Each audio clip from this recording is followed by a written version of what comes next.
இன்றைய தினம் நாம் தியானிக்க இருக்கக்கூடிய புஸ்தகம் யோனா மற்றும் நாகும். ஏனென்றால் இரண்டு தீர்க்கதரிசிகளுமே இஸ்ரவேல் தேசத்தை சேர்ந்தவர்கள். ஆனால் இவர்கள் இருவருமே அசீரியா தேசத்தின் தவறையும் அதற்கு வர இருக்கக்கூடிய தண்டனையும் சுட்டி காட்டி அதன் தலைநகரான நினிவேக்கு தேவனால் அனுப்பப்பட்டவர்கள். மற்ற எல்லாருமே பிற தேசங்களை குறித்து சொன்னாலுமே அனைத்து தீர்க்கதரிசிகளுடைய முக்கியமான செய்தியும் இஸ்ரவேல் தேசத்திற்கும் யூதா தேசத்திற்கும் தான். ஆனால் இவங்க ரெண்டு பேரும் முழுக்க முழுக்க வேற ஒரு தேசத்திற்காக அனுப்பப்பட்டார்கள். இதில் நாம் புரிந்து கொள்ள வேண்டிய ஒரு காரியம் என்னவென்றால், யெகோவா தேவன் ஆபிரகாம் சந்ததியான யூதா தேசம் இஸ்ரவேல் தேசத்தாருடைய தேவன் மட்டுமல்ல, முழு உலகிற்கும் அவர்தான் தேவன். அன்றும் சரி இன்றும் சரி நீதியாய் நடக்கிறவனையும் நீதி நேர்மை பரிசுத்தத்தால் நடக்கக்கூடிய தேசத்தையும் ஆசீர்வதிக்கிறவராகவும், பாவமுள்ள மனுஷர் பாவத்தில் வழியில் நடக்கக்கூடிய தேசத்தை நியாயந்தீர்த்து தண்டிக்கிற தேவனாகவும் இருக்கிறார் என்பதை அந்த காலத்திலிருந்தே அனைவருக்கும் வலியுறுத்துகிறது இந்த இருவருடைய தீர்க்க தரிசன செய்திகளும் அதனுடைய விளைவுகளும். உதாரணத்திற்காக யோனாவுக்கு பின் இஸ்ரவேலில் வந்த ஆமோசு தீர்க்கதரிசி கூறிய ஒரு வார்த்தை, ஆமோசு 9வது அத்தியாயம் 8வது வசனத்தில் இப்படியாக சொல்லுகிறார்: இதோ கர்த்தராகிய ஆண்டவருடைய கண்கள் பாவமுள்ள ராஜ்யத்துக்கு விரோதமாக வைக்கப்பட்டிருக்கிறது. ஆனால் அதே நேரத்திலே சங்கீதம் 33 ஒரு வசனம் நமக்கு வருகிறது. சங்கீதத்தை ஆக்கியோன் அதை எழுதுகிறார். சங்கீதம் 33 12, 13: கர்த்தரை தங்களுக்கு தெய்வமாக கொண்ட ஜாதியும் அவர் தமக்கு சுதந்திரமாக தெரிந்து கொண்ட ஜனமும் பாக்கியம் உள்ளது. கர்த்தர் வானத்திலிருந்து நோக்கி பார்த்து எல்லா மனுபுத்திரரையும் காண்கிறார். அந்த வசனம் அப்படியே 18, 19 அதனுடைய முடிவை கொடுக்குது. தமக்கு பயந்து தமது கிருபைக்கு காத்திருக்கிறவர்களின் ஆத்துமாக்களை மரணத்திற்கு விலக்கி விடுவிக்கவும் பஞ்சத்திலே அவர்களை உயிரோடு காக்கவும் கர்த்தருடைய கண் அவர்கள் மேல் நோக்கமாக இருக்கிறது. இதுல தேவனுடைய இரண்டு சுபாவங்கள், கர்த்தருக்கு பயந்து அவர் கிருபைக்கு காத்திருந்து. கர்த்தருக்கு பயந்து அப்படின்னா திருடன் போலீஸை கண்டு பயப்படுற மாதிரி அல்ல. கர்த்தருக்கு பிடிக்காத காரியத்தை நான் பிடிக்காது என்று ஒதுக்கி விட்டு கர்த்தருக்கு பிடித்த காரியத்தை செய்வது, இதைத்தான் கர்த்தர் தனக்கு பயப்படுகிற பயம் என்கிறார். நீதிமொழிகளில் சொல்கிறது, பொல்லாப்பை விட்டு விலகுவதே கர்த்தருக்கு பயப்படுகிற பயம் என்கிறது. இப்படியாக நடக்கக்கூடிய மனிதனையும் தேசத்தையும் ஆசீர்வதிக்கிறவராகவும், ஆனால் பாவத்தில் நடக்கிற தேசத்தை இன்றைக்கும் நியாயம் தீர்த்து தண்டிக்கிற தேவனாகவும் இருக்கிறார் என்பதுதான் இதில் அந்த இரண்டு தீர்க்கதரிசிகள் புஸ்தகத்திலும் முக்கியமானது. ஒரு மிக மோசமாக நடந்து கொண்ட ஒரு தேசத்திற்கு உனக்கு தண்டனை வருகிறது என்று எச்சரிக்கும்படியாக ஆண்டவர் கொடுத்த செய்தி.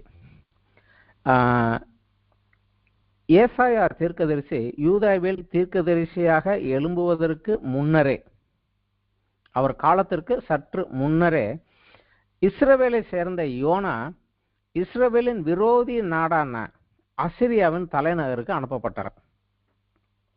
அந்த நாடு இஸ்ரவேலின் அநேக பகுதிகளை படையெடுத்து பிடித்து கொண்டது, இஸ்ரவேலுக்கு விரோதமாக இருந்தது. ஆனால் யோனா மூலமாக அந்த காலத்திலே அந்த ராஜாவுக்கு தேவன் கொடுத்த தீர்க்க தரிசனத்தின்படி யெரொபெயாம் என்பவர் அசீரியாவின் கையிலே இருந்த தன்னுடைய தேசங்களை மீட்டு கொண்டார். அது 2 ராஜாக்கள் 14:25 வரும், அதில் சொல்லப்படுகிறது. அப்படியாக அசீரியா எப்போதும் இஸ்ரவேலுக்கு விரோதமாக இருந்தது அந்த நாடு. அந்த நாட்டுக்கு தலைநகருக்கு அனுப்பப்பட்டார். யூதா தேசத்தை சேர்ந்த ஆமோஸ் இஸ்ரவேல் தேசத்துக்கு தேவனால் நியாயாதிபதி அனுப்பப்பட்டார். ஆனால் இஸ்ரவேல் தேசத்தை சேர்ந்த யோனா அதன் விரோதி நாடான அசிரியாவுக்கு, அதனுடைய தலைநகர் நினிவேக்கு அனுப்பப்பட்டார்.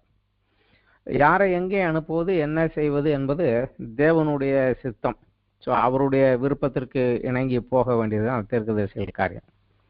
இதில் யோனா என்ற அவருடைய பெயருக்கு புறா என்று ஒரு அர்த்தம். அன்றைக்கு நோவாவுக்கு ஒரு புறா ஒரு செய்தியை கொண்டு வந்தது. உலகத்தில் தண்ணீர் குறைந்து விட்டது, தாவரங்கள் வளர ஆரம்பித்து விட்டன என்கிற சமாதான செய்தியை கொண்டு வந்தது. ஆனால் இன்று யோனா அசிரியாவுக்கு போய் தேசத்தில் பாவம் வளர்ந்து விட்டது, அதனால தண்டனை வரக்கூடிய நேரம் வந்து விட்டது என்ற செய்தியை நினிவேக்கு கொண்டு சென்றார். இரண்டுமே வித்தியாசமான ஒரு செய்திகள் தான். இந்த யோனாவினுடைய கதை அனைத்து கிறிஸ்தவர்களுக்கும் நல்லா தெரிஞ்சது தான். 4 சாப்டர் தான். 4 சாப்டரும் எல்லாருக்குமே ரொம்ப நன்றாகவே தெரியும். யோனாவினுடைய கதையை தெரியாதவங்க யாருமே கிடையாது. சண்டே கிளாஸ் போறவங்க எல்லாருக்குமே யோனாவினுடைய கதை நன்றாகவே தெரியும். இந்த யோனா இஸ்ரவேல் தேசத்தை யெரொபெயாம் என்கிற ராஜா கிறிஸ்துவுக்கு முன் 783 753 வரைக்கும் அரசாட்சி செய்தார். அதே காலத்துல இவருக்கு சற்று முன்னதாக தன் ஊழியத்தை முடித்தவர் எலிசா தீர்க்கதரிசி. எலிசா தீர்க்கதரிசியினுடைய ஊழியத்தை முடிக்கிற நேரத்துல யோனாவை இஸ்ரவேலில் தீர்க்கதரிசியாக ஆண்டவர் எழுப்பினார். 2 ராஜாக்கள் 14:25 அந்த யெரொபெயாம் ராஜாவை குறித்து அவர் சொல்லுகிறாரு, கர்த்தர் உரைக்கிறபடி நீ இழந்து போன பகுதிகளை, சத்ருவிடத்தை இழந்து போன பகுதிகளை மீட்டுக் கொள்வாய் என்கிறார். அதை எவ்வளவு அவர் மீட்டு கொண்டார் என்பதை நம்ம அதில் பார்க்கலாம். அதற்கு பின்பு தேவன் அவரை நினிவேக்கு அனுப்பினார். சுமார் 773 755 இந்த காலகட்டத்திற்குள்ளதாக. அந்த காலகட்டத்துக்குள்ள அசிரியாவை அரசாண்ட அரசன் 3ஆம் அசுருதீன் அப்படிங்கிறவர் தான். அவருடைய காலத்துல வல்லமையாக எழுந்த எகிப்தை தன்னுடைய ஆளுகை கீழாக கொண்டு வந்த ஒரு மிகப்பெரிய தேசமாக இருந்த அசிரியா பலவீனப்பட்ட தலைவர்களின் நிமித்தமாக கொஞ்சம் பலவீனமாக இருந்த நேரம். அதனாலதான் இஸ்ரவேல் ராஜா அவன் கையில இருந்த தன்னுடைய இழந்த பகுதியில மீட்டு கொண்டார். ஸோ இவர் அந்த காலத்துல தான் இவர் நினிவேக்கு தேவன் அனுப்புகிறார். இந்த யோனா புஸ்தகத்துல 4 சாப்டரை 4 பகுதியாக படிக்கலாம். நம்ம விளக்கத்திற்காக 4 பகுதிகளாக படிக்கலாம். முதலாவது சாப்டரு தேவ சித்தத்திற்கு கீழ்ப்படிய யோனா மறுத்தது. தேவன் வடகிழக்காக நினிவேக்கு போன சொன்னாரு, இவர் மேற்காக தர்சீசுக்கு கிளம்பி ஓடினார். தேவன் சொன்னதை செய்ய மறுத்தார். இங்க இருந்தா தானே என்னை நீ அனுப்புவேன், நான் வேற இடத்துக்கு போயிடுறேன். அவருக்கு நன்றாக தெரியும் தேவ சமூகத்தை விட்டு விலகி எங்கேயும் போக முடியாதுன்னு தெரியும். ஆனாலும் தேவ சமூகத்தை விட்டு விலகி ஓடுவேன் அப்படின்னு தர்சீசுக்கு கிளம்பி கப்பல் ஏறி ஓடினார். அதன் விளைவாக அவர் மட்டும் கிடையாது, அவர் போன கப்பல்ல இருக்கிறவங்களும் கஷ்டப்பட வேண்டிய ஒரு சூழ்நிலை வந்தது. எப்போ ஒரு மனிதன் ஆசீர்வதிக்கிறான்னு அவனை சுற்றி உள்ளவங்களுக்கும் ஆசீர்வாதம் வரும். எப்போ ஒருவன் தவறு செய்கிறானோ அப்போ அவனை சுற்றி இருக்கிறவங்களுக்கும் அந்த தண்டனையுடைய ஒரு பகுதி வரும். இவரை கப்பலை ஏற்றி போனதுனால கப்பலில் உள்ள சரக்குகள் எல்லாம் கடலில் எரிய வேண்டி வந்தது. கப்பலில் இருக்கிறவங்களாம் உயிருக்கு பயந்து அலற வேண்டி வந்தது. ஒரு பாடுகள் அவர்களுக்கும் வந்தது. 2வது பகுதியில் அவங்க கேட்குறாங்க, சீட்டு போட்டு பார்க்குறாங்க, யோனா பேருக்கு வருது, கேட்குறாங்க நீ யாருன்னு. நான் எபிரேயன், வானத்தையும் பூமியும் படைத்த தேவனுடைய ஊழியன் என்று சொல்கிறார். அவர் தெளிவாகவே சொல்லுகிறாரு. எதனால் இந்த இது வந்ததுன்னா அவர் அதையும் சொல்கிறாரு, என்னால் தான் உங்களுக்கு இந்த சிக்கல் வந்தது, என்னத்தையும் கடலில் போட்டிங்கன்னா உங்களுக்கு பிரச்சனை வராதுங்கிறார். அவங்க ஒரு ஊழியக்காரன் சொன்னதுக்கப்புறம் அவனை எப்படி தண்ணிக்குள்ளே போடுறதுன்னு அவங்க ரொம்ப பயப்படுறாங்க. ஆனாலும் வேற வழி இல்லை. ஆண்டவரே இந்த குற்றமில்லாத மனிதனோட ரத்த பலியை எங்க மேலே சுமத்தாதிரும் அப்படின்னு சொல்லிட்டு அவர் கடலில் போடுறாங்க. கடல் அமைதியாயிரும். ஸோ ஒரு மனிதன் தேவனுக்கு விரோதமாக போனதன் விளைவாக வந்த பாடுகள். 2வது சாப்டர்ல யோனாவை ஒரு மீன் விழுங்க முடியாத தேவனை ஆயத்தப்பட்டிருந்த ஒரு மீன் விழுங்கினது.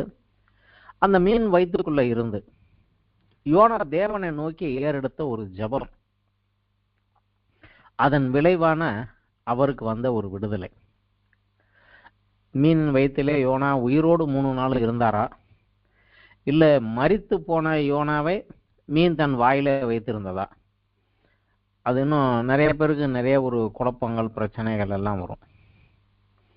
உண்மையிலே அவர் அந்த 2வது அத்தியாயத்தில் சொல்றத பார்த்தா அவர் சமுத்திரத்துல போடப்பட்டு மரித்து போய் சமுத்திரத்தின் அடியில போயிட்டாரு. அப்போ ஒரு மீன் அவரை தன் வாய்க்குள்ள எடுத்து வைத்து அந்த சரீரத்தை தன் வாய்க்குள்ள வைத்திருந்தது. அந்த மாதிரி தான் அதுல அந்த வார்த்தைகள் வருகிறது.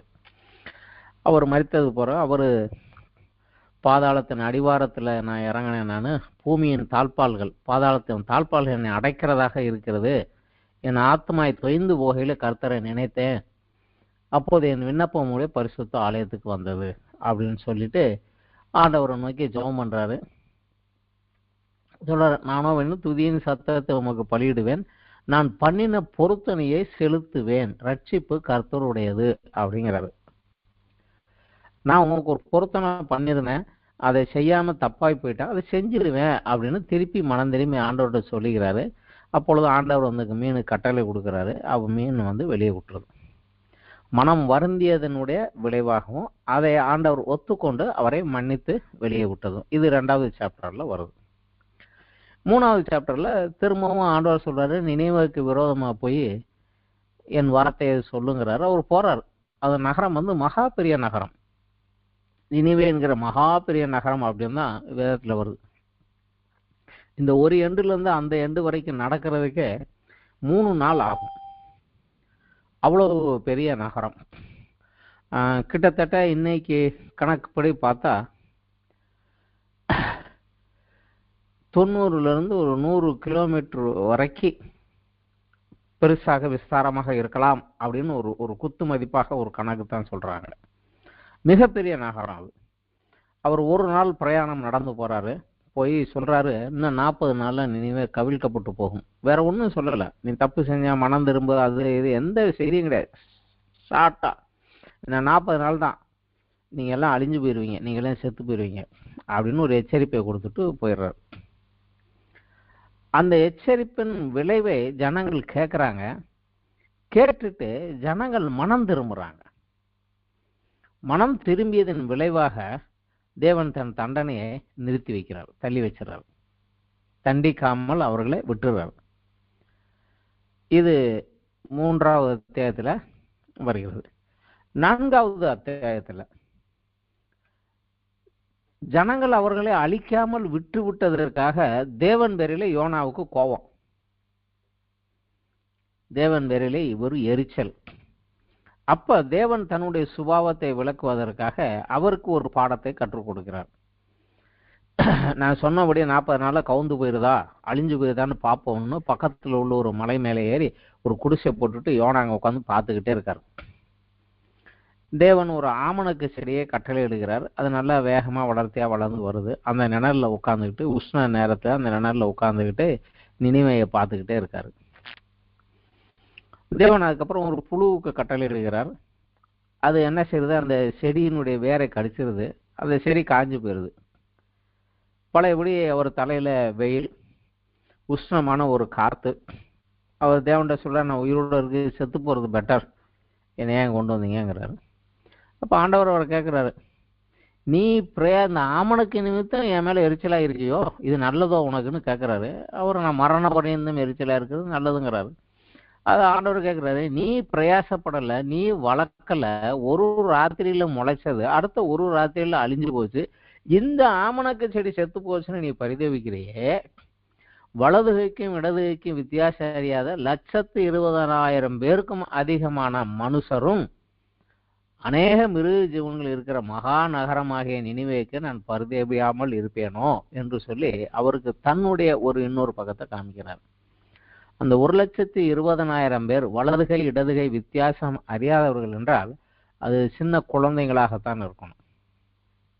அவங்களுக்கு தான் வலதுகை இடதுகை என்னன்னு தெரியாது, எந்த கையையும் யூஸ் பண்ணுவாங்க.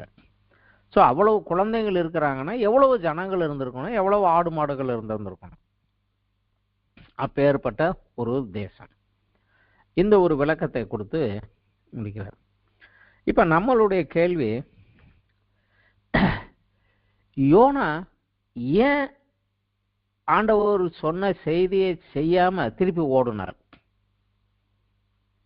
ஏன் அங்க போகல? முக்கியமான காலகட்டம் அந்த தேசம் இவருக்கு விரோதமாக இருந்த ஒரு விரோதியான தேசம். அந்த தேசத்துக்கு இவரை பொறுத்த வரைக்கும் தண்டிக்கணுமே ஒழிய ஒரு தண்டனையின் செய்தியை குறித்து அவன் மனம் திரும்புவதற்கு ஒரு சந்தர்ப்பம் கொடுக்கணுங்கிறத இவர் விரும்பவில்லை. அதுதான் முக்கியம்.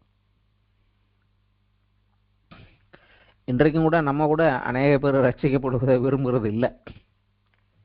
அது போலதான் அவரும் அன்னைக்கு ஆனா இந்த யோனாவினுடைய செய்தி பெரிய செய்தி கிடையாது. இன்னும் 40 நாள்ல நினைவு அழிந்து போகும். ஆனா அந்த ஒரு செய்தி ஒரு மிகப்பெரிய மனம் மாறுதலை அந்த தேசத்துக்குள்ள கொண்டுட்டு வந்தது. அது யோனாவுடைய அந்த ஒரு செய்தி மாத்திரமல்ல, அவர் செய்தி சொன்ன அந்த நேரத்திலே அந்த அசிரியாவில் நடந்த சில காரியங்கள், அதனுடைய தலைவர்கள், பலசாலியான வல்லமையான தலைவர்கள் இறந்து போனாங்க. பலவீனமான தேசத்தை நடத்த முடியாத தலைவர்கள் இருந்தாங்க. அது மாத்திரமல்லாம இவர் செய்தி சொன்னதற்கு கொஞ்சம் முன்னாடி, கொஞ்ச காலத்துக்கு முன்னாடி 765லயும் 759லயும் ஒரு மிகப்பெரிய இயற்கை சீற்றம், எர்த்துக்வாக், நிலநடுக்கம் போல ஒரு நிலநடுக்கம் வந்து அதன் விளைவாக ஒரு பஞ்சத்துல தேசம் தடுமாறி கொண்டிருந்த நேரம் 763ல ஒரு சூரிய கிரகணம் வந்தது. நமக்கு இன்னைக்கு சூரிய கிரகணம்னா ஏன் வருது, எதுக்கு வருதுன்னு பள்ளிக்கூடத்தில் சொல்லி கொடுத்துட்டாங்க. ஆனா அந்த காலத்துல சூரிய கிரகணத்தை வந்து ஒரு கெட்ட சகுனமாக அவங்க பார்த்தாங்க. தேசத்துக்கு ஒரு மிகப்பெரிய அழிவு வரப்போகுது அப்படிங்கிறது ஒரு கெட்ட சகுனமாக பார்த்தாங்க. அந்த மூணையும் தொடர்ந்து யோனா உள்ள வந்தார். யோனா உள்ள வந்து அந்த செய்தியை சொன்ன போது அவங்க உண்மையிலே பயந்து போய், ஆண்டவரே எங்களை மன்னியும் என்று சொல்லி அவங்க மனம் திரும்பினாங்க. ஆனா எந்த ஒரு இதை காட்டிலும் இதுலதான் அந்த மனம் திரும்புதல் மிக தெளிவாக கிளியராக போட்டிருக்கோம். அது எங்க இருந்து மனம் திரும்புதல் ஆரம்பித்தது அப்படின்னா, 3வது வருஷத்துல நினிவேயில் உள்ள ஜனங்கள் தேவனை விசுவாசித்து உபவாசம் செய்யும்படி கூறினார்கள். பெரியோரும் சிறியோரும் முதல் இரட்டு உடுத்தி கொண்டார்கள். இந்த செய்தி நினிவேன் ராஜாவுக்கு எட்டின போது அவன் தன் சிங்காசனத்தை விட்டு எழுந்து தான் உளுத்தேர்ந்த உடுப்பை கழட்டி போட்டு இரட்டு உடுத்தி கொண்டு சாம்பலில் உட்கார்ந்தான். சோ எழுப்புதல் மேல் மட்டத்திலிருந்து கீழே வரல, கீழ் மட்டத்துல இருந்து மேலே எழுந்தது. இன்னைக்கு ரிவைவல் எழுப்புதலும் அப்படித்தான் வரணும். கீழே இருந்து மேலே வந்தாதான், கீழே அசைச்சாதான் மேலே அசையும். மேலே இருந்து உத்தரவு போட்டோ ஆர்டர் போட்டோ அது வராது. அது சரியான ஒரு முறை கிடையாது. கீழே இருந்து வந்ததுனால எல்லாரும் செய்யறாங்க அப்படின்னா ராஜாவும் இரட்டு உடுத்தி கொண்டு உட்கார்ந்தான். அவர் அது மட்டுமல்ல, அந்த ராஜா அதுக்கப்புறம் தன் பிரதானிகளுக்கு கட்டளை கொடுத்து, நீங்களும் நினிவேயில் உள்ள மனுஷரும் மிருகங்களும் மாடுகளும் ஆடுகளும் கூட ஒன்றும் ருசி வராமல் மேயாமல் தண்ணீர் குடிக்காமல் இருக்கவும். மனுஷன் மட்டும் இல்ல, ஆடு மாடு மிருகம் எல்லாம் தேவனை நோக்கி கூப்பிடட்டும் அப்படின்னு சொல்லி அவர் சொல்லுகிறார். இதுல மிக முக்கியமான ஒரு வசனம், இதுல 8வது யோனா 3:8, மனுஷரும் மிருகங்களும் இரட்டினால் மூடிக்கொண்டு தேவனை நோக்கி உரத்த சத்தமாக கூப்பிடவும். அடுத்ததுதான், அவரவர் தம் தம் பொல்லாத வழியையும் தம் தம் கையில் உள்ள கொடுமைகளையும் விட்டு திரும்ப கடவர்கள் அப்படின்னா ராஜா. அவங்க திரும்பினாங்க. அதன் விளைவாக தேவன் அந்த தேசத்தை மன்னித்தார். சாம்பலில் உட்கார்ந்ததோ, இரட்டு உடுத்தி கொண்டோ, உபவாசம் பண்ணினதோ, அழுததோ அவர்கள் தண்டனையை விட்டு விலக்கவில்லை. மாறாக அவர்கள் பொல்லாத வழிகளையும் அவர்கள் கரத்தினுடைய கொடுமைகளையும் விட்டு மனம் திரும்பினார்கள். 10வது வசனம் அதைத்தான் சொல்லுது.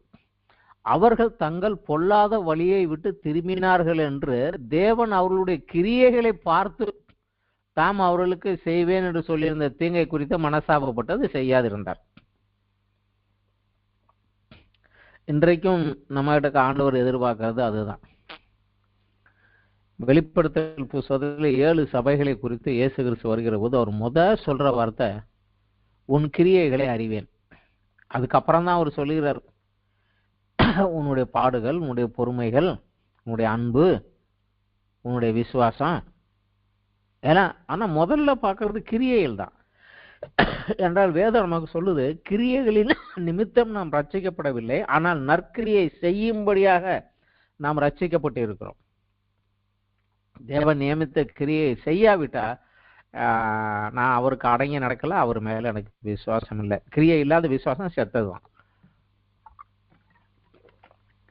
அந்த கிரியை அந்த தேசத்திற்கு ஒரு வெளிப்பாடை கொடுத்தது.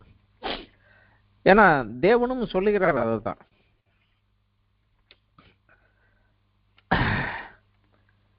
துன்மார்க்கன் தன் துன்மார்க்கத்தில் மரிப்பதை காட்டிலும் அவன் மனம் திரும்பி பிழைப்பதையே விரும்புகிறேன் என்பது தேவனுடைய சுபாவம். இது எசேக்கியேல் புத்தகத்துல அவர் தெளிவா விளக்கமா சொல்றாரு. எசேக்கியேல் இவங்களுக்கெல்லாம் பின்னாடி வந்தவர் தான். ஆனா இந்த ஒரு காரியத்தை நம்ம இதுல மெதுவாக கத்துக்கொள்ளணும். மீன் வயிற்றுக்குள்ள யோனா உயிரோடு 3 நாள் இருந்தாரு, வெளியே வந்தாரு, அற்புதம் நடந்தது என்பதை காட்டில் இந்த புத்தகத்துல மிக முக்கியமான ஒரு காரியம், துன்மார்க்கன் தன் துன்மார்க்கன் நிமித்தம் மரிப்பதை காட்டிலும் அவன் மனம் திரும்பி பிழைப்பதையே விரும்புகிறேன் என்கிற அந்த தேவ சுபாவம். அடுத்தது, எச்சரிப்பு கொடுக்காமல் யாரையும் தண்டிப்பது இல்லை என்கிற தேவனுடைய இயல்பு. எச்சரிக்கை கொடுத்தாரு, ஒரு தீர்க்கதரிசி அனுப்புனாரு, எச்சரிப்பு கொடுத்தாரு. அதுக்கு முன்னாடி இயற்கை சீற்றங்கள் மூலம் கொஞ்சம் எச்சரிப்பும் கொடுத்திருந்தார். அதே நேரம் அந்த மனிதன் மனம் திரும்புகிற போது, அந்த மனிதனோ தேசமோ மனம் திரும்பி தங்கள் பொல்லாத வழிகளை விட்டு திரும்புகிற போது அதை தண்டியாமல் அவனை மன்னிக்கிற அந்த தேவனுடைய அன்பு. யோனா மீன் வயிற்றுக்குள்ள இருந்து அழுதாரு. 9வது வசனம், 2வது அத்தியாயம் 9, நானோ வெனில் துதியின் சத்தத்தோடு உமக்கு பலியிடுவேன், நான் பண்ணின பொருத்தனைகளை செலுத்துவேன், ரட்சிப்பு கர்த்தர் உடையது என்றார். ஸோ அவர் மனம் திரும்பினாராங்க. இங்க தேசம் தங்கள் பொல்லாத வழிகளை விட்டு திரும்பினார்கள். யோனாவுக்கும் மன்னிப்பு வந்தது, மறுபடியும் ஊழியம் அவர் கையில கொடுக்கப்பட்டது. அந்த நினிவேக்கும் மன்னிப்பு வந்தது. ஆனா இன்றைக்கும் தேவன் நம்மிடத்தில் எதிர்பார்க்கிறது அதுதான்.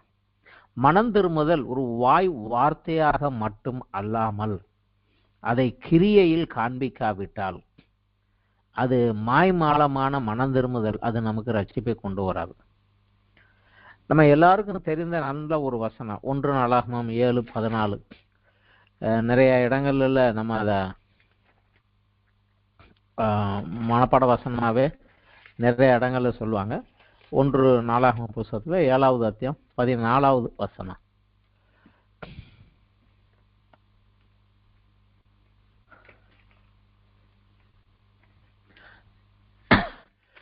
சாலமோன் ராஜா தேவனுக்கு தேவாலயத்தை கட்டினான். அவன் கட்டி முடிச்சதுக்கு பிற்பாடு அந்த ஒரு தேசத்தை ஆசீர்வதிக்க முடியாக தேவன் இறங்கி வந்து நின்றாரு. அப்போது அவன் சொல்கிறார், அவரு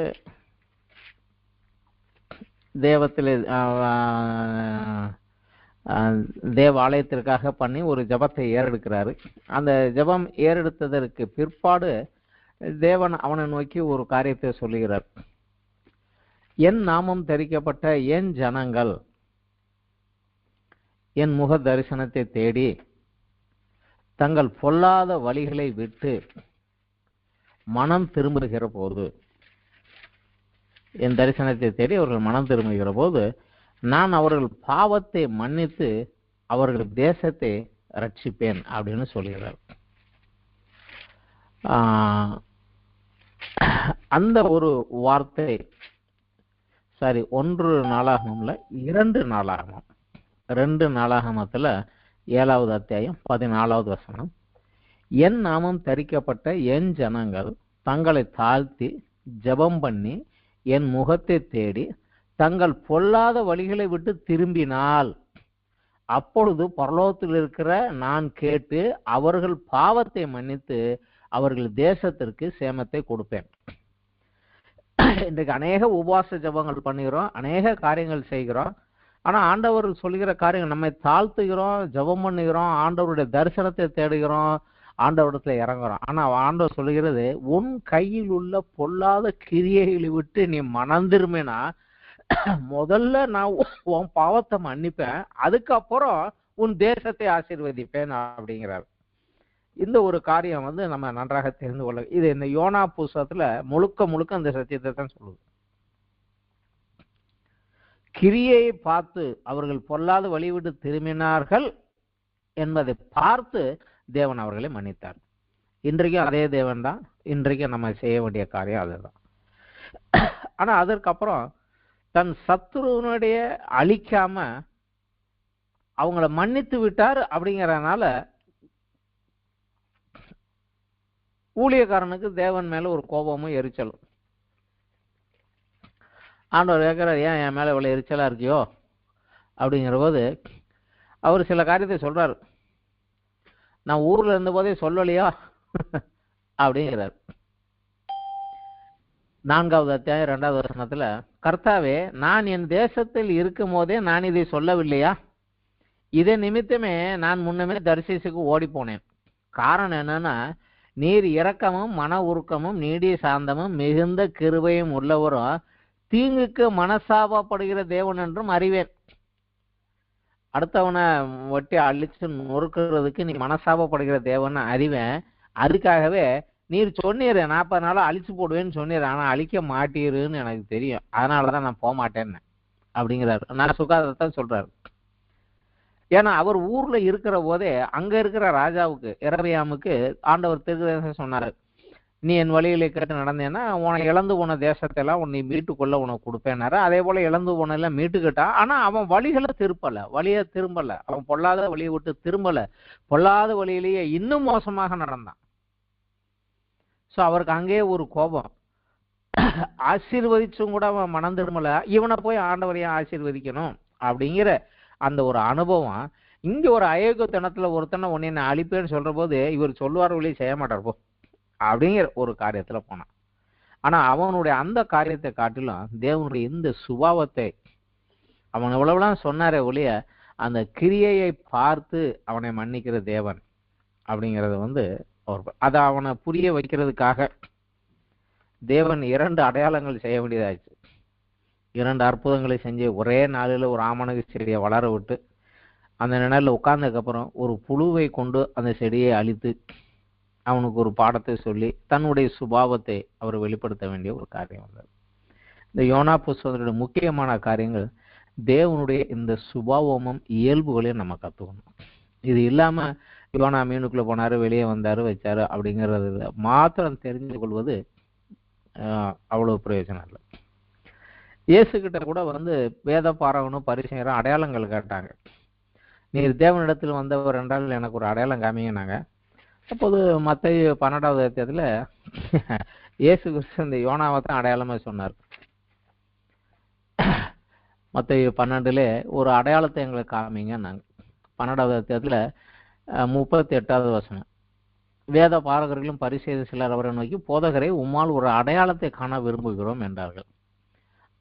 அவர்களுக்கு அவர் பிரதியுத்தரமாக, இந்த பொல்லாத விபச்சார சந்ததியார் அடையாளத்தை தேடுகிறார்கள். நீங்க எல்லாம் பொல்லாதவன் அயோக்கியத்தனத்துக்குள்ள உட்கார்ந்துட்டு இருக்கிற, உனக்கு எதுக்கு அடையாளம் அப்படின்னார். ஆனாலும் யோனா தீர்க்கதரிசியின் அடையாளமே அன்றி வேற அடையாளம் இவர்களுக்கு கொடுக்கப்படுவதில்லை. யோனா இரவும் பகலும் 3 நாள் பெரிய மீனின் வயிற்றில் இருந்தது போல மனுஷகுமாரனும் இரவும் பகலும் 3 நாள் பூமியின் வயிற்றில் இருப்பார். அடுத்த காரியம் தான் முக்கியம். யோனாவின் பிரசங்கத்தை கேட்டு நினிவே பட்டணத்தார் மனம் திரும்பினார்கள். இதோ யோனாவிலும் பெரியவர் இங்கே இருக்கிறார். அதனால நியாய தீர்ப்பினால அந்த நினிவே பட்டணத்தார் எழுந்து இந்த சந்தேகரோடு எழுந்து இவருக்கு மேல குற்றம் சுமத்துவார்கள். அந்த யோனா சொல்லியே நாங்க மனம் திரும்பினா அதை விட பெரியவர் நீங்க மனம் திரும்பலையா என்று சொல்லி உங்களை குற்றம் சாட்டுவாங்கடா அப்படின்னு சொன்னாரு. இன்றைக்கு அந்த மனம் திரும்புதல் தான் அதுல மிக முக்கியமான. யோனா புஸ்தகத்துல தேவன் தன்னுடைய இன்னொரு பகுதியை, துன்மார்க்கன் தன் துன்மார்க்கத்தில் மரிப்பதை காட்டிலும் அவன் மனம் திரும்பி பிழைப்பதையே விரும்புகிறான். ஏனென்றால் நம்ம சிருஷ்டித்தவர் அவர் தான், தன்னுடைய ஜீவ சுவாசத்தை கொடுத்தவர் அவர் தான், ஆவியும் ஆத்மாகவும் தன்னை போல நம்மளை சிருஷ்டித்தவர் அவர் தான். அதனால எல்லா மனிதர்கள் மேலும் அவருக்கு அந்த சிருஷ்டிகர்த்தா என்பதை காட்டிலும் ஒரு தகப்பனுடைய மிகப்பெரிய ஒரு அன்பு, அகாபே அன்பு, அதிகமான ஒரு அன்பு இருக்குது. அதை நம்ம இதில் புரிஞ்சுக்கணும். அடுத்தபடியாக நம்ம படிக்கிறது நாகும் புஸ்தகம். நாகும் என்ற பெயருக்கு தேற்றர்வாளன், ஒரு ஆறுதல் அப்படின்னு ஒரு பொருள், கம்ஃபோர்டர், தேறுதல் கொடுக்கிறவர் அப்படிங்கிற ஒரு இது. இவர் செய்தியை முழுக்க முழுக்க நினிவேக்கு போய் நினிவேக்குரிய அழிவை கூறினாலும், நினிவேனுடைய அழிவு நிச்சயிக்கப்பட்டு விட்டது இப்படித்தான் அப்படின்னு சொல்லி இருந்தாலும், அந்த அசீரியாவினாலே அடிபட்டு மிகப்பெரிய கஷ்டத்துக்குள்ள இருந்த ஜனங்களுக்கு, யூத இஸ்ரவேல் ஜனங்களுக்கு ஒரு ஆறுதலாகவும் இருந்தது. இவர் கூறிய வார்த்தையின்படியாக, இவர் தீர்க்க தரிசனத்தில் உரைத்ததன்படியாக, வார்த்தைக்கு வார்த்தையாக சொன்னதன் படியாகவே நினிவை முற்றும் அழிக்கப்பட்டு போனதுனால இவர் இஸ்ரவேல் தேசத்துல பிற்காலத்துல இவர் ஒரு சிறந்த ஒரு பெரிய ஒரு தீர்க்கதரிசியாக கருதுனாங்க. அதனால அவர் பிறந்த ஊருக்கு கூட நாகூமின் கிராமம் அப்படின்னு தான் பேர் வச்சாங்க. நம்ம புதிய ஏற்பாட்டுல படிக்கிறோம், கப்பர் நாகும் அப்படின்னு படிக்கிறோம். அது அந்த யூத வார்த்தையில கப்பர் நமக்கு தமிழ்ல கொடுத்துருக்காங்க, அது உச்சரிப்பு கொஞ்சம் மாறி வரும். அதற்கு கிராமம் அப்படின்னு பேரு. நாகும் உடைய கிராமம் தான் அந்த ஊருக்கு பேரு. இயேசு கிறிஸ்துவோட முக்கியமான ஊழியங்கள் அதிகமாக நடந்ததும் அந்த ஏரியாவில் தான். ஆனா இவருக்கும் யோனாவுக்கும் இடையில 100 வருடங்களுக்கு மேலாக உண்டு. யோனா தீர்க்க தரிசனம் குறைத்த அதே நினைவுக்கு திரும்பவும் இவர் அனுப்பப்படுகிறார். ஆனா 2 பேருக்கு இடையில அதிகமாக ஒரு 100 வருடத்திற்கு மேலாக, 100லிருந்து 130 வருடம் வரைக்கும் ஒரு கேப் இருக்கும். அது சரியாக கணிக்க முடியல. பட் குறைந்தது 100லிருந்து 130 வருடத்திற்கு மேல இடைவெளி பிற்பாடுதான் இவர் அதே ஊருக்கு அனுப்பப்படுகிறார். ஆனா இப்ப அவருடைய செய்தி, யோனாவுடைய செய்தி 40 நாளே நினைவே கவிழ்க்கப்பட்டு போகும். ஆனா இதுல உன்னுடைய தண்டனை தீர்மானிக்கப்பட்டு விட்டது, அதற்காக ஆளுங்களை எல்லாம் ரெடி பண்ணிட்டேன், ஆளுங்கெல்லாம் வர்றாங்க, உன்னுடைய அழிவு எப்படி இருக்கும் அப்படிங்கிறத சொல்றாரு. இவர் கிமு 663 612 இடைப்பட்ட காலத்துல இவர் வர்றார்.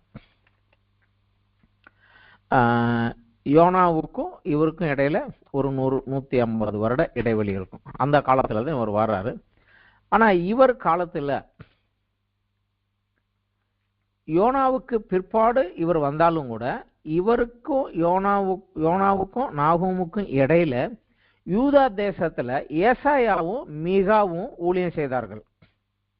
இஸ்ரவேல் தேசத்துல கடைசியாக எச்சரிப்பாக ஆமோஸும் ஓசியா தீர்க்கதரிசியை அனுப்பி ஆண்டவர் நீங்க மனம் திரும்பாக விட்டால் உங்களை அழிப்பதற்காக அசிரியன் ரெடி ஆகிக்கிட்டே இருக்கிறான், அசிரியாவின் மூலமாக உங்களுக்கு அழிவு வரும் என்று எச்சரித்தார். ஆனா ஜனங்கள் மனம் திரும்பல. அவர் சொன்ன வார்த்தையின்படியாகவே இஸ்ரவேல் அந்த 10 கோத்திரங்களும் அசிரியாவினால் அடிக்கப்பட்டு தண்டனைக்குள்ள போனாங்க.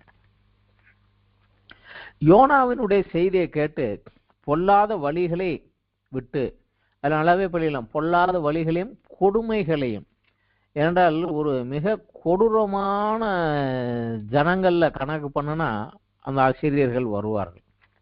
அவங்க என்ன செஞ்சாங்கிறத பார்க்கலாம். ஆனா யோனாவின் செய்தியை கேட்டு உபாசித்து மனம் திரும்பினாங்க. தண்டனை தவிர்க்கப்பட்டதனால துணிகரம் கொண்டு மீண்டும் தங்கள் துன்மார்க்க கொடூர ஜீவியத்துக்கு திரும்பிட்டாங்க. அன்றைக்கு அழிவு தவிர்க்கப்பட்டது, ஆனா திருப்பி அதே தவறை செய்த உடனே அந்த அழிவு கன்ஃபார்ம் பண்ணப்பட்டது. யோனாவுக்கு பிற்காலத்துல கிமு 722 அசீரிய ராஜா இஸ்ரவேல் தேசத்துக்கு விரோதமாக வந்தான், அதை மேற்கொண்டான். இஸ்ரவேலர் அனைவரையும் சிறைபிடித்து கொண்டு சிதற அடித்தான், தன்னுடைய தேசத்திற்கு கைதியாக அடிமைகளாக கொண்டு போனான். அதோடு மாத்திரமல்ல, பிற தேசத்தாரை அந்த பகுதியிலே குடியமர்த்தி திரும்பி இவர்கள் அங்க வரக்கூடாது, நீங்க இங்கே குடியிருங்கன்னு சொல்லி பிற தேசத்தாரை அந்த பகுதியில் குடிய அமர்த்தினான். அதனாலதான் எஸ்ரா நெகேமியா புஸ்தகத்துல நம்ம பார்க்கிறோம், இந்த யூதா தேசத்துல பாபிலோனுக்கு சிறையிருப்புல போனவங்க அரசன் அனுமதியோடு திரும்பி வந்தபோது இங்க இருக்கிறவங்க எல்லாம் அவங்க வர்றதை விரும்பல, அவங்க வரக்கூடாதுன்னு அவங்களுக்கு விரோதமாகவே நின்னாங்க. ஒரு கலப்பிட ஜாதி. இது இயேசு கிறிஸ்து காலம் வரைக்கும் அது போனது. இவர்களை சமாரியர்கள், சமாரியாவை ஹெட் குவார்டர்ஸ் இருந்தாங்க, சமாரியர்கள் என்று சொல்லக்கூடிய மாதிரி ஒரு கதை இருந்தது. ஆனா இந்த அசிரியா ராஜா இஸ்ரவேல் தேசத்தை சிறைபிடித்து கொண்டு போனது மாத்திரமல்ல, யூதாவின் அந்த 2 கோத்திரத்துக்கு விரோதமாகவும் படையெடுத்து வந்து அந்த தேசத்தையும் நெருக்கினான், ரொம்ப மிக மோசமாக துன்புறுத்தினான். அவன் என்ன செய்தான், எப்படி நடந்தாங்கிற பார்க்கணும்னா 2 ராஜாக்கள் புஸ்தகத்துல 18வது அத்தியாயம் 13வது வசனத்திலிருந்து 19வது அத்தியாயம் கடைசி 37வது வசனம் வரைக்கும் படிச்சா, அவன் யூதா தேசத்துக்கு விரோதமாக அப்ப ஆண்டு கொண்டிருந்தவர் எசேக்கியால் ராஜா, தீர்க்கதரிசியாக இருந்தவர் ஏசாயா அந்த தேசத்துல. அப்பொழுது இவன் தேசத்துக்கு விரோதமாக வந்ததும் இஸ்ரவேலை அழித்து விட்டதனால யூதேவை நான் பிடிச்சிருவேன் என்று அவன் ரொம்ப கேவலமாக ராஜாவையும் ஜனங்களையும் பேசினதும், யூதாவினுடைய தேவனை நிந்தித்ததும், அவன் என்ன சொன்னான் அப்படிங்கிறதெல்லாம் அதுல தெளிவாக அவனுடைய செய்தியெல்லாம் இருக்கும். அந்த செய்தியை வைத்துக்கொண்டு எசேக்கியா தேவனுடைய ஆலயத்துல போய் அழுகிறாரு. ஏசாயாவை நோக்கி எனக்காக வேண்டிக் கொள்ள அப்படிங்கிறாரு. ஏசாயா மூலம் தேவன் ஒரு செய்தி கொடுக்குறாரு. அந்த செய்தியில சொல்றாரு, நீ மிஞ்சி போய்கிட்டு இருக்கிற, நீயே உன் எல்லையை தாண்டி நீ மீறி வர்ற, அதனால உனக்கும் அழிவு நான் நிச்சயித்துட்டேன் அப்படின்னு ஆண்டவர் அவனை எச்சரிக்கிறார். அது மாத்திரமல்ல, ஒரே ராத்திரியில ஒரே தேவதூதனை அனுப்பினார். அவன் அந்த யூதாவை சுத்தி பாளையம் இறங்கி இருந்த அசிரிய வீரர்களை 1,85,000 பேரை கொண்டு போட்டான். உடனே அந்த ராஜா மன வருத்தத்தோடு தன் தேசத்துக்கு திரும்பி போனான். அங்க போய் அவன் கோயில்ல சாமி கும்பிடுறதுக்கு உள்ள போன போது அவன் மகன் 2 பேரை அவனை வெட்டி கொண்டுட்டாங்க. இது இதுக்கு இடையில நடைபெற்ற சம்பவம். இதற்கு பிற்பாடுதான் நாகூம் மூலமாக அந்த நினிவே தேசத்துக்கு அனுப்புறார். நாகூம் இஸ்ரவேல் தேசத்துல சிதறடிக்கப்பட்டு போன அந்த இஸ்ரவேல் ஜனங்களுக்குள்ள இருந்த ஒரு மனிதனை தேவன் தன் செய்தியை கொடுத்து அந்த அசிரியாவின் தலைநகரான நினிவேக்கு போய் இது சொல்லுங்கிறார். ரொம்ப கடினமான ஒரு காரியம்தான், மிக கடினமான ஒரு காரியம்தான். இன்னைக்கு சீனாவில் உள்ள பெய்ஜிங்கில் போய் ஜிபிங்கிக்கு விரோதமாக நீ சொல்லு அப்படின்னு சொன்னா இப்ப யார் எந்திரிச்சு போவோம்? தங்களை முற்றுமாக அழித்து சிதறடித்த நாசம் பண்ணினா அவனுக்கு போய் தேவன் உன் அழிவை நிறுத்திட்டான்னு சொல்லி அவன் தலைநகரத்துல போய் சொல்லு அப்படின்னு அனுப்புனாரு. போனாரு நாகும் போய் சொன்னார். இந்த அசிரிய ஜனங்கள் அவங்க எந்த தேசத்துக்கு விரோதமாக படையெடுத்து போனாலும் ஆண்களில் திடகாத்திரமா இருக்கக்கூடிய சாதாரண ஜனங்களை கைது பண்ணி அடிமையாக விலைக்கு விற்கிறதுக்கு கொண்டுட்டு போவாங்க. பெண்களிலே கொஞ்சம் வயசுல உள்ள பெண்களை வீட்டு வேலைக்கு வச்சுக்குவாங்க. கர்ப்பமாக இருக்கக்கூடிய பெண்களை இவங்களை கொண்டு போய் வச்சா இவங்களை கொண்டுட்டு போறது கஷ்டம், இவங்களை பராமரிக்கணும், இதெல்லாம் செய்யணும், அதனால இவங்க வேண்டாம்னு சொல்லிட்டு கர்ப்பமான பெண்களை அங்கேயே கத்திட்டு அறுத்து அப்படியே கீழே போட்டுருவாங்க. அந்த கர்ப்பப்பை கிழிக்கப்பட்டு போய் உள்ள பிள்ளையும் வெளியே வந்துடும், தாயும் செத்து போயிடுவாங்க. அதே போல அந்த தேசத்தில் இருக்கக்கூடிய இராணுவ வீரர்கள், தளபதிகள், கவர்மெண்ட் அபிஷியல், ராஜாக்கள் இவர்களை எல்லாம் கைது பண்ணி ஒரு கொடூரமான முறையில் அவர்களை சித்திரவதை பண்ணுவாங்க. அதாவது அடுத்தவனை சேடிசம்பாங்க. சித்திரவதை பண்ணி அவன் கஷ்டப்பட்டு அழுகிறத பார்த்து ரசிக்கிற ஒரு சுபாவம் இவங்களுக்கு உண்டு. பலரை உயிரோடு நிறுத்தி வச்சு உடம்புல உள்ள தோலை மட்டும் உரிச்சு செவத்துல ஒட்டி வச்சிருவாங்க. தோலெல்லாம் உரிக்கப்பட்டு போனதுக்கு அப்புறம் அவனுக்கு மேல காத்து வீசினா கூட தாங்க முடியாது. அந்த நிலைமையில அவனை மணல்ல தூக்கி போட்டுருவாங்க. சுடு மணல்ல போட்டுட்டு அவன் எப்படி வேதனைப்படுறான்னு பார்த்து இவங்க ரசிப்பாங்க. இது ஒரு பால். அடுத்தபடியாக ஒரு 20 அடி 25 அடி உயரத்துக்கு சவுக்கு கம்பு மணல்ல ஊனி வச்சு அதனோட ஒரு முனையை மட்டும் இந்த பென்சில் சீவுற போல ஊசியா சீவி வச்சிருவாங்க. படை தளபதிகள், ராஜாக்கள் இவங்களை கைது பண்ணி ட்ரெஸ் எல்லாம் கழட்டிட்டு கையை ரெண்டையும் பின்னாடி கட்டிட்டு அந்த மேல உள்ள முனையில சொருகி வச்சிருவாங்க. அவன் மலை குடலுக்குள்ள கூடி இந்த ஊசியை சொருகி விட்டுருவாங்க. அவன் வழியில அலற அவன் சரீரத்துக்குள்ள அந்த கம்பு மெதுவா குத்திக்கிட்டு மேல போய்கிட்டே இருக்கும். மிக கொடூரமான ஒரு மரணத்தில் இருந்த கொடூரமான ஜனங்கள். அதனாலதான் தேவன் அவர்களுக்கு விரோதமாக தீவிரமான ஒரு செய்தி அனுப்பினார். அதனாலதான் அந்த நினிவேக்கு விரோதமாக வந்த ஒரு செய்தி அவர்களால் சிதறடிக்கப்பட்டு போய் கஷ்டப்பட்டுக்கிட்டு இருக்கிற இஸ்ரவேல் ஜனங்களுக்கு ஒரு ஆறுதலான செய்தியாக இருந்தது. என்னை அழித்தவனுக்கு விரோதமாக தேவன் இறங்கி விட்டார் அப்படிங்கக்கூடிய ஒரு ஆறுதலின் செய்தியாக இருந்தது. இந்த நாகூம் அத்தியாயத்துல மொத்தம் 3 அத்தியாயங்கள் தான் உண்டு. முதல் அத்தியாயம் நாகூமுக்கு நினிவேக்கு எப்படி அழிவு வருகிறது என்கிற காரியத்தை சொல்லிக்கிட்டு இஸ்ரவேலுக்கு உன்னை நான் இனிமே உயர்த்துவேன் என்கிற ஒரு ஆறுதலான செய்தியும் மாறி மாறி மாறி ரெண்டுமே மாறி மாறி மாறி மாறி வருகிறது. உதாரணத்துக்கு இதுல 12வது வசனம் 12:13 கர்த்தர் சொல்லுகிறது என்னவென்றால், அவர்கள் சம்பூர்ணம் அடைந்த அநேகராய் இருந்தாலும் அறுப்புண்டு போவார்கள். இது அசீரியர்களை. அவன் ஒளிந்து போவான். இது அசீரியர்களை. உன்னை நான் சிறுமைப்படுத்தினேன், இனி உன்னை சிறுமைப்படுத்தாதிருப்பேன். இது இஸ்ரவேலர்களுக்கு. இப்போது நான் உன்மேல் இருக்கிற அவன் நுகத்தை முறித்து உன் கட்டுகளை அறுப்பேன். ஸோ அவனுக்கு இருக்கக்கூடிய கண்ட்ரோல்ல இருந்து உடைத்து உன்னை வெளியெடுப்பேன். 14வது வசனம் உன்னை குறித்து கர்த்தர் கட்டளை கொடுத்திருக்கிறார். இது அசீரியர்களுக்கு.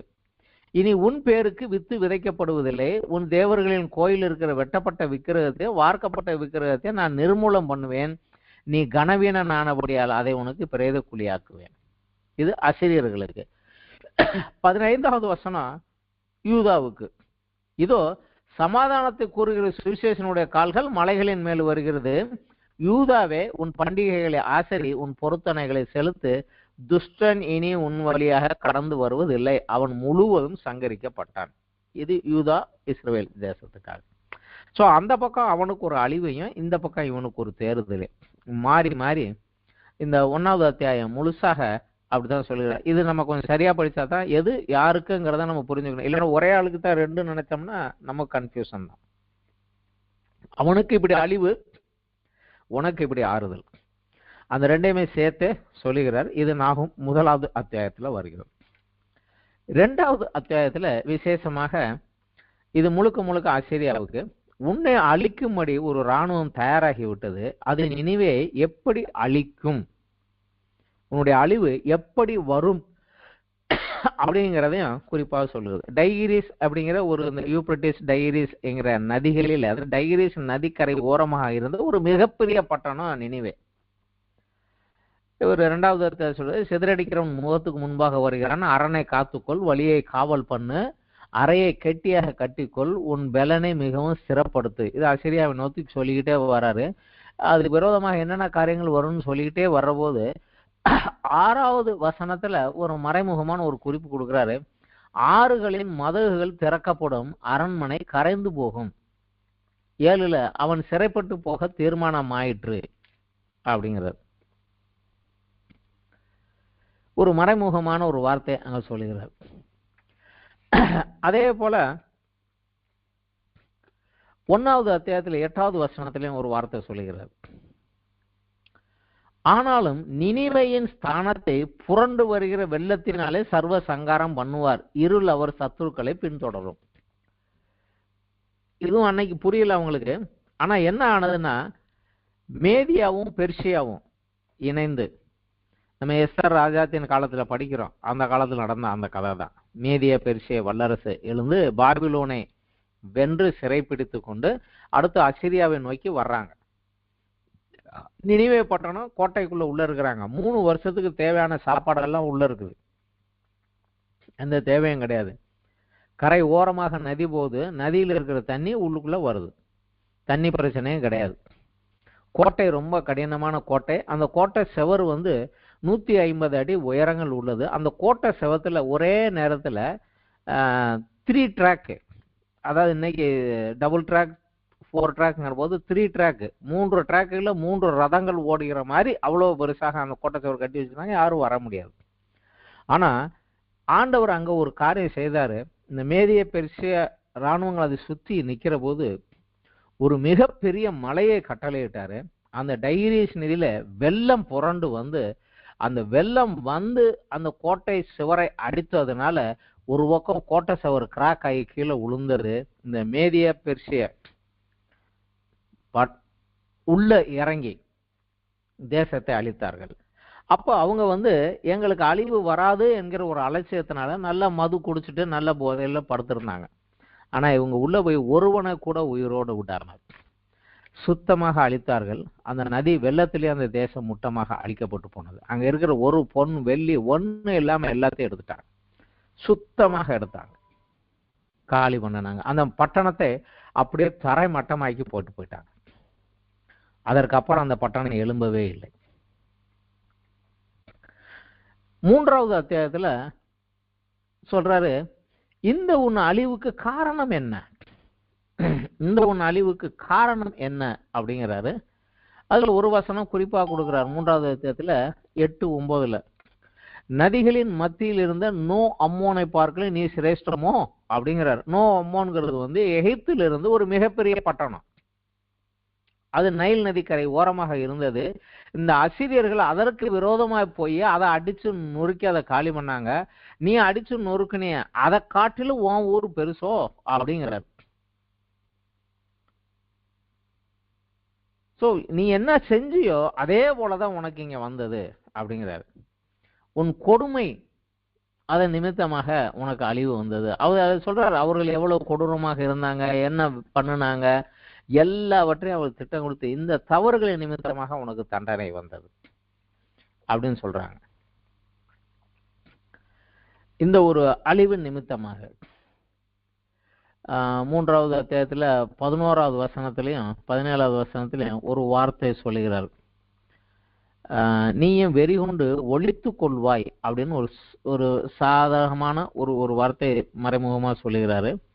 அதே போல அதுக்கப்புறம் 17வது அத்தியாயத்துல உன் மகுட வர்த்தனர் வெட்டுக்கிளிகளும் உன் தலகர்த்தர் பெருங்கிளிகளுக்கும் சமமா இருக்கிறார்கள். அவர்கள் குளிர்ச்சியான நாளிலே வேலிகளில் பாளையம் இறங்கி சூரியன் உதித்த மாத்திரத்தில் பறந்து போகும், பின்பு அவைகள் இருக்கும் இடம் என்னதென்று தெரியாது அப்படிங்கிறார். ஆனா இந்த மேதிய பெருசிய வல்லரசுகள் அந்த நினிவே நகரத்தை அழித்ததுக்கு அப்புறம் அந்த இடத்துல ஒரு பட்டணமும் கிடையாது, ஒன்றும் கிடையாது. கிமு 612 இந்த யுத்தம் நடந்தது. அதற்கு அப்புறம் 1854 தான் அகழ்வாராய்ச்சியின் போல இந்த இடத்துல ஒரு பட்டணம் இருந்தது, அதுதான் நினிவே அப்படின்னு சொல்லக்கூடிய ஒரு காலம் வந்தது. அது வரைக்கும் அந்த தேசம் திருப்ப கட்டப்படாதபடி தேவன் அதை முற்றுமாக அழித்து அமைக்கி வைத்திருந்தார். யோனாவில் நம்ம பார்த்தது, செய்தியை கேட்டு மனம் திரும்பினாங்க, ஆண்டவர் தண்டிக்கல. ஆனா திருப்பி அதை கொண்டு போன போது திருப்பி அந்த தண்டனையை கொண்டாந்து கொடுத்துட்டார். இப்ப இந்த நாகூம்ல இருந்து நம்ம படிக்கிறது என்னன்னா, பொல்லாத வழியிலிருந்து மனம் திரும்புகிறவனை தண்டிக்காத தேவன், அவன் மனம் கடினப்பட்டு திரும்ப பொல்லாத வழிக்கு திரும்புகிற போது அவனை முற்றுமாக இல்லாமல் அழித்து விடுகிறார். தேவன் ஏமாத்தணும்னு முயற்சி பண்ணான்னு இன்னும் கோபமாயிருவார். நம்ம கூட ஒரு வெளிப்படுத்தல ஒரு வார்த்தை சொல்லியிருக்காரு, மனம் திரும்பி பாவ மன்னிப்பையும் தேவ இரக்கத்தையும் பெற்ற ஒரு கிறிஸ்தவன் மீண்டும் பொல்லாத பரிசுத்த குலைச்சலான வழிகளே திரும்புகிற போது அவன் பேரை ஜீவ புஸ்தகத்திலிருந்து கிறுக்கி போடுவேங்கிறார். ஜீவ புஸ்தகத்திலிருந்து அவன் பேரை நான் கிறுக்கி போட்டுருவேன் அப்படிங்கிறார். வெளிப்படுத்தல் 3:4-5 படிச்சோம்னா அதுல சொல்லுவாரு, ஆனாலும் சார்தையிலே சில பேர் தங்கள் வஸ்திரத்தை அசுத்திப்படுத்தாத உண்டு, அவர்கள் பாத்திரரானபடியால் வெண்வஸ்திரம் தரித்து என்னோடு கூட நடப்பார்கள். ஜெயம் கொள்கிறவன் எவனோ அவனுக்கு வெண் வஸ்திரம் தரிக்கப்படும். ஜீவ புஸ்தகத்தினா அவருடைய நாமத்தை நான் கிறுக்கி போடாமல் அப்படிங்கிறார். என் பிதா முன்பாகவும் அவருடைய தூதர் முன்பாகவும் அவன் நாமத்தை அறிக்கையிடுவேன்.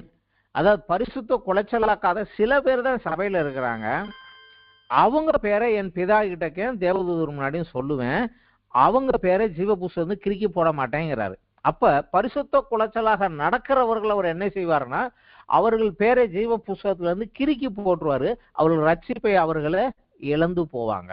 அது ஒண்ணு. இரண்டாவதாக காரியம் என்ன சொல்றது அதுலன்னா, என் பிதா முன்பாகவும் தேவ தூதர்கள் முன்பாக அவன் பேரை அறிக்கையிடுவேன். அந்த மனம் திரும்பின அனுபவத்தோடு அதை கிரியையில கொண்டுட்டு வருகிற போதுதான், நான் ஜபம் பண்ணுகிற போது பிதாவின் வலது பாரிசத்துல எனக்காக பரிந்து பேசி என்னுடைய ஜபத்திற்கு பதில் எடுக்க ஆண்டவர் கொடுப்பாரு. ஆனா ஆண்டவர் இறங்கி வருகிற போது அவர் சொன்னது இதுதான், என் தூதர்களுக்கு கட்டளையிடுவேன், அவர்கள் என்னால் தெரிந்து கொண்டவர்களே எல்லா திசையிலிருந்து கூட்டி சேர்ப்பாங்கன்னு. ஸோ ஒரு ரிஸ்கான ஒரு காரியம் தான். இன்றைக்கு நமக்கும் இதுல இருந்து தான் ஒரு பாடம் நம்ம படிக்கணும். மூன்றாவதாக ஒரு காரியம், பழி வாங்குவதும் பதில் அளிப்பதும் நியாயம் தீர்ப்பதும் சர்வலோக நியாயாதிபதியான தேவனுடைய வேலை. கிறிஸ்தவர்கள் தீமைக்கு பதிலாக தீமை செய்ய அனுமதி இல்லை. நல்லா தெரிஞ்சுக்கணும். மாறாக சத்துருவுக்காக ஜெபிக்கவும், எப்படி அவனை அழியும், அவனை நொறுக்கும், அவனை புடையும் சொல்றன்னு இல்லை, தேவனே உங்களுடைய சத்தியத்தை வெளிச்சத்தை அனுப்பி அவன் கண்களை திறந்தருளும் அப்படின்னு ஜெபிக்கும்படியாக, அவனை அழிக்காதபடி தேவனே அவன் கண்களை திறந்தரும் அப்படின்னு ஜெபிக்கும்படியாக நமக்கு தீமைக்கு பதிலாக நன்மை செய்யும்படியாக நமக்கு ஆலோசனை. பழைய ஏற்பாட்டு காலத்துல தேவன் சொன்ன அதே தேவன் தான் இன்னைக்கு இருக்கிறாரு. அதற்கேற்றபடியாக நடப்போம். தேவனுடைய ஆசீர்வாதத்தை பெற்றுக்கொள்வோம். ஏன்னா அவர் வருகிற நேரம் மிக நெருங்கி வந்து விட்டது. அநேக தேசங்களுக்கு விரோதமாக தேவனுடைய நியாயத்திற்கு தீவிரமாக நடந்து கொண்டு இருக்குது. நம்ம நியூஸ்ல எல்லாம் இப்ப பார்த்தோம்னா எந்த தேசத்துக்கு எந்த நேரம் என்ன அழிவு வரும்னு சொல்ல முடியாத ஒரு கண்டிஷன்ல போய்கிட்டு இருக்கு. பாவமுள்ள தேசங்களுக்கு விரோதமாக தேவனுடைய கண்கள் வைக்கப்பட்டு இருக்கிறது. நம்முடைய தேசத்திற்காக திறப்புல நிற்கும். இன்னும் ரட்சிக்கப்படாதவன் நம்ம குடும்பத்தில் ரட்சிக்கப்படுவதற்காக திறப்புல நிற்போம். முக்கியமாக நம்ம கிட்டக்க இன்னும் ஏதாவது பொல்லாத காரியங்கள் இருக்குதா, தேவனுக்கு பிரியமில்லாத காரியங்கள் இருக்குதா, அதை விட்டு விலகி வெளியே வந்து தேவ சமூகத்தில் இன்னும் பரிசுத்தத்து மேல் பரிசுத்த, நீதியின் மேல் நீதியில் நடக்க பிரயத்தனப்படுவோம். அவர் வருகிற நேரம் மிக நெருங்கி வந்து விட்டது. ஆயத்தமாகவும் பிறரை ஆயத்தப்படுத்துவோம். தேசத்திற்காக திறப்பிலே நிற்போம். இன்றோடு இந்த வார இந்த யோனா நாகும் புஸ்தகத்தினுடைய வேத பாடம் முடிந்தது. நன்றி, வணக்கம்.